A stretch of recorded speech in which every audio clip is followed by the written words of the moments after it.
What if I told you there's a dark side to Pokemon Go?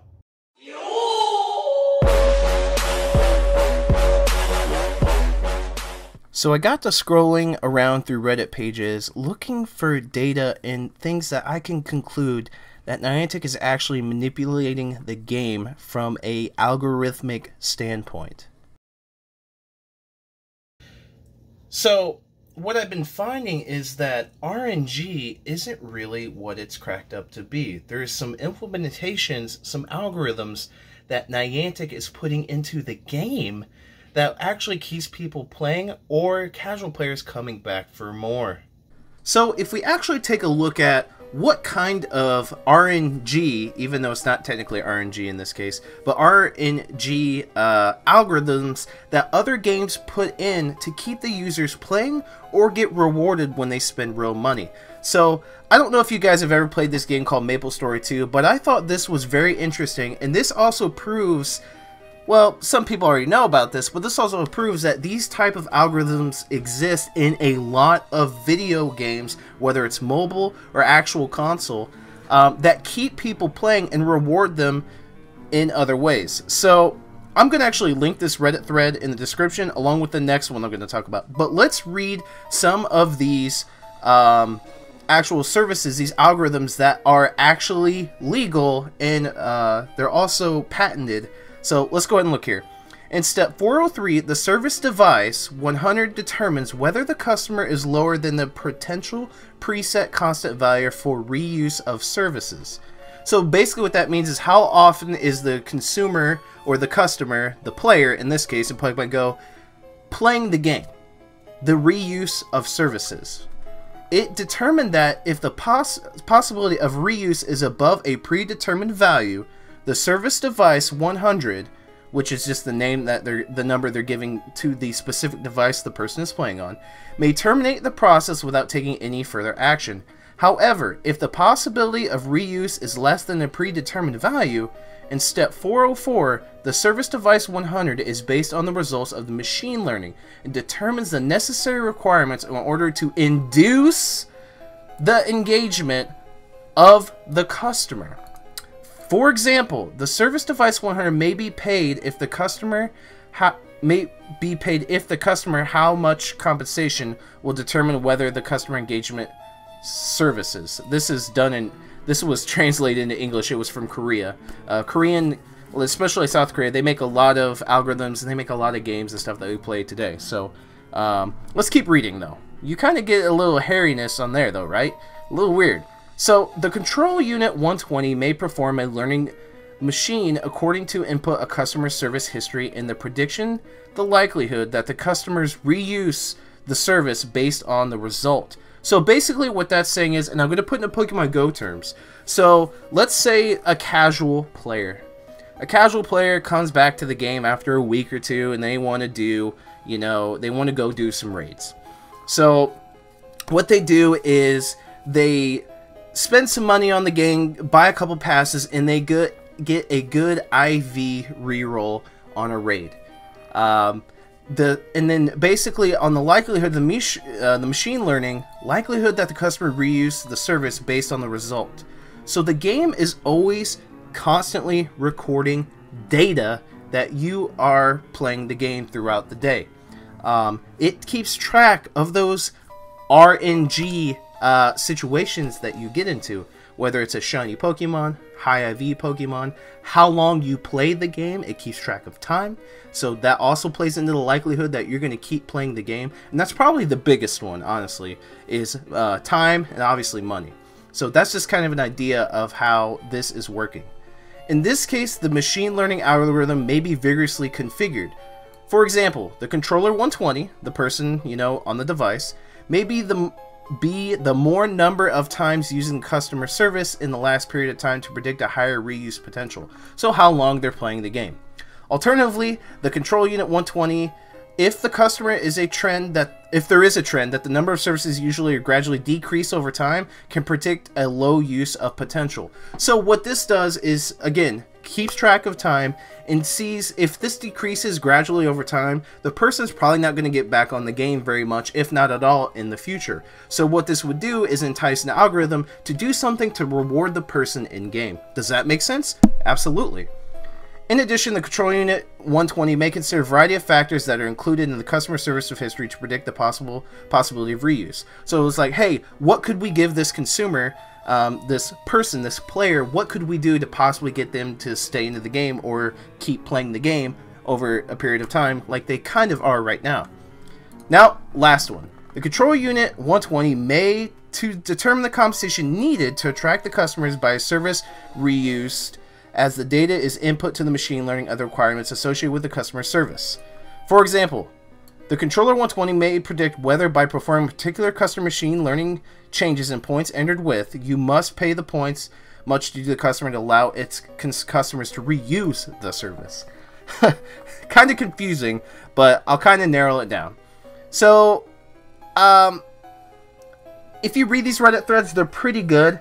But just something that's interesting, like someone said, just typing "I'm quitting the game" in Korean before typing a weapon enchantment, sometimes it works every time. But I gotta base this on Pokemon GO. So I kind of already gave you guys some examples of that, but how would some of these systems, now these might not be the same systems, but I'm telling you they're integrated into Pokemon GO, giving you the dark side feel. So let me lay it down for you in layman's terms. Casual players, you probably... every community has these players, and all the dedicated players know what their patterns are. Casual players usually have more shiny Pokemon because they're getting rewarded and trying to get stuck into the game, as in like reuse of services to log back in the game to keep playing. That's to hook them. That's to hook those casual players.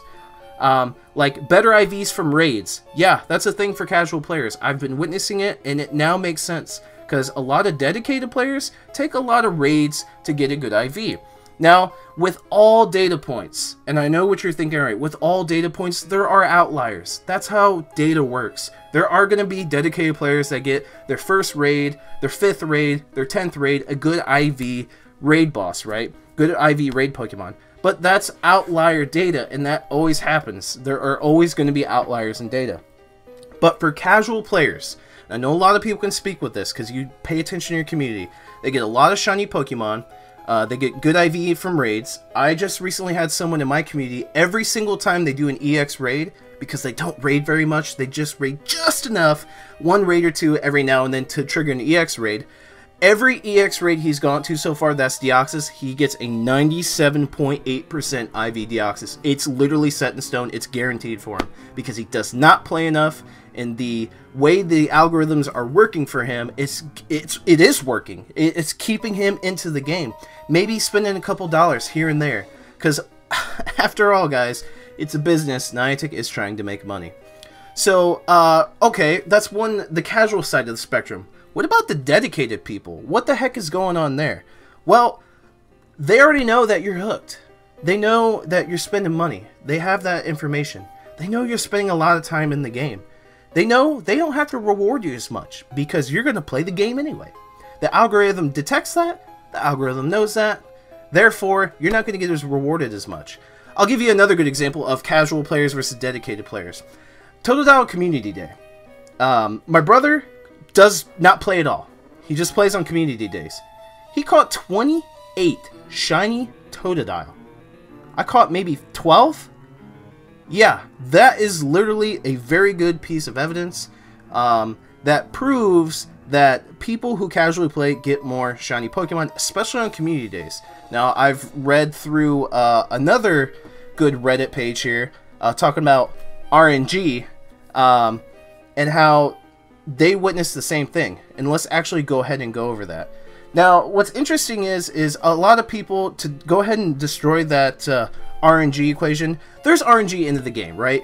But it is dedicated more towards an algorithm that implements the RNG afterwards. It's not just RNG for everybody, it's on the same playing field. That is not true. There's a difference between casual player RNG and dedicated RNG. I just went over the algorithms that are used, and you can definitely see how there's a difference. Now, This actually talks about how Niantic should certify the RNG to make it fair, a level playing field, so people know what's going on. But there's not that much transparency, or trust for that matter, because I bet a lot of you are really shocked and your jaws dropping right now that something like this is actually in Pokemon Go. So this basically is talking about how people, if you pay money for raid passes, you're kind of gambling, right? Because you're trying to get a good IV raid boss, but you have to pay to do more raids to try to get that good IV. Kind of like gambling. You put money in a bunch in a slot machine, you spend a slot trying to get a better outcome. Well, you're doing the same thing if you're buying a bunch of raid passes. You're basically spending a slot machine to get a better outcome. Now, like I said, casual players have a better chance than dedicated players, because I already know you're going to play the game over a long period of time because they have all that information, as opposed to casual players. They don't spend as much time, they don't spend as much money. Those are the people they're trying to hook. There is a really good excerpt here. Let's see, where is it? Here we go. Check this out. I think your post has some validity, and I'll link this in the description down below. I feel like I'd go almost the entire community day for each day without finding a single shiny. And with about 30 minutes left in the event, I'll drop some money into it, usually just enough for the smallest box. After that, nearly without fail, I'm nearly guaranteed to find 1 or 2 shinies before the event ends. This happened to me the past 4 or 5 community days, so it's not just random. For the Beldum Day, for example, I found absolutely nothing shiny until the last 30 minutes. Paid for a small box, then found 3 shinies all within 5 minutes of each other. So I'm partially convinced the shiny chance either increases due to my paying real money, or just because of the last 30 minutes of the event. This guy, I drop a fair bit of money whenever a good box comes out, but the shiny rates are garbage. Now this guy's probably, of course, dedicated player. He already spends the money, he already spends the time to play the game. I've always theorized that lower level accounts are luckier than high level accounts to entice them to continue playing. Well, yeah, why not? This has mostly been debunked though, that being said, like OP's idea. Are you sure? I'm talking specifically during community days. He might be onto something. I found my fair share of shinies outside of community days, though it does not seem certain that people have more luck than shinies than others regardless of level. Yep, my level 39 friend has about 50 stumbled upon 100 IVs while playing with me, and for community days gets around 20 shines, which I get 8 or 9. But see, that could come into the time factor. The game's been out for a very long time. Could have hit level 39 a long time ago, now just plays here and there, not as much as dedicated players. So, this is a very, very good read, and I really hope you guys read through this. What I really find, and since I'm going to school to be an electrical engineer, I kind of know how this stuff works. And they're implemented in some of your favorite games, guys, including Pokemon Go. This stuff actually happens.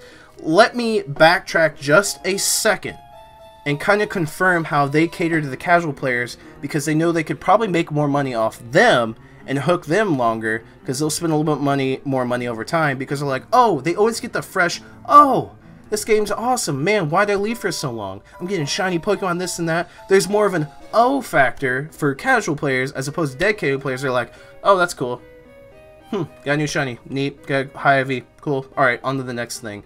Like, there's a more of a wow factor for casual players as there is for dedicated players. You could be different, but you see what I'm saying.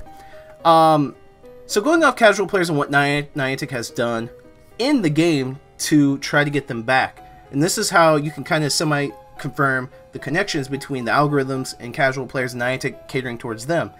We had the trading thing, right? With lucky trades. They wanted casual players to come back because I had some of those old Pokemon, and they could trade them with dedicated players that play now to get lucky Pokemon guaranteed.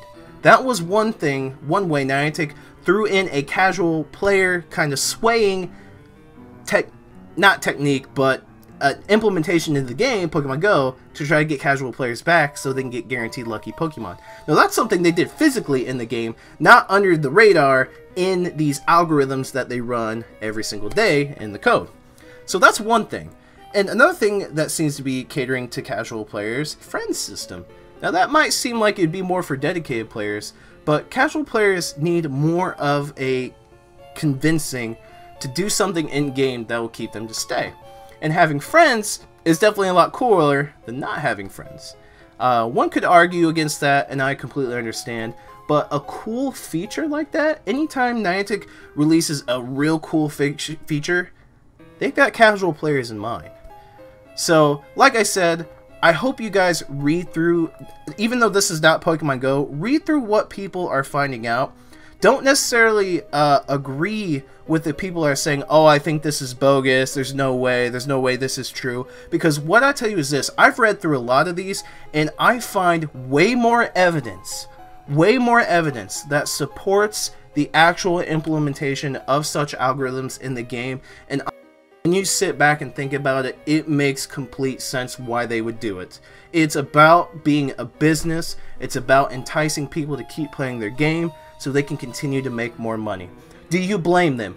Absolutely not. Am I knocking Niantic? Absolutely not. Am I knocking any game that does that, that tries to keep you hooked and spending money? Absolutely not. It's a very good business proposition, and if people are having fun doing it, and it's not like an addiction, like my one other video, if you guys haven't seen it, make sure you do, then it's fine. But the thing is like right here, let me read it. Niantic knows exactly what they're doing. If they invest the same amount of time, energy, and creativity in the game as they did marketing, this game would be truly special. Their player bases, us, has been keeping this game relevant. By far, fans is some of the most dedicated, helpful, skeptical of any player base. Many of you grew up playing Pokemon know that the game is better than people managing in the current narrative. Platforms like Reddit gives relevant feedback, helpful tools, and develop more ways to make this game fun. They truly need to fix RNG. It's far from RNG. Says that 10k hatches equal trap-inch eggs, or the myriad of other discrepancies when it comes to RNG award looting. So there's another thing. How come you're not getting better egg hatches if you're a dedicated player as opposed to casual players? See, this algorithm can be put into anything in the game. Egg hatches, raid IVs, everything. Now, like I said, and I'll continue mentioning it, there will be outlier datas, but think about the last time it took you forever to get a good IV from a raid, took you forever to hatch a Pokemon that you never had. Just sit back and think about it and be like, wow, I play a lot, and how come I still don't have this thing? What is going on here? Just sit back and think about it. The game is more catered towards casual players, and maybe you should think about how you play now. You would get rewarded more if you casually play and drop $1 or $2 than playing a lot and dropping a ton of money. So just think about it. Think about this whole aspect. Let me know what you guys think in the comment section down below. The dark side of Pokemon Go. There you go. If you didn't know it, I just exposed it to you. This is really what's going on, without a doubt. Trust me, this is really what's going on. I hope it gives you a new aspect into the game. Smash that like button, subscribe if you haven't done so already. Be a part of the Fit City fam. That's the boy Fitzy. I'm signing off. See you guys in the next Pokemon Go video.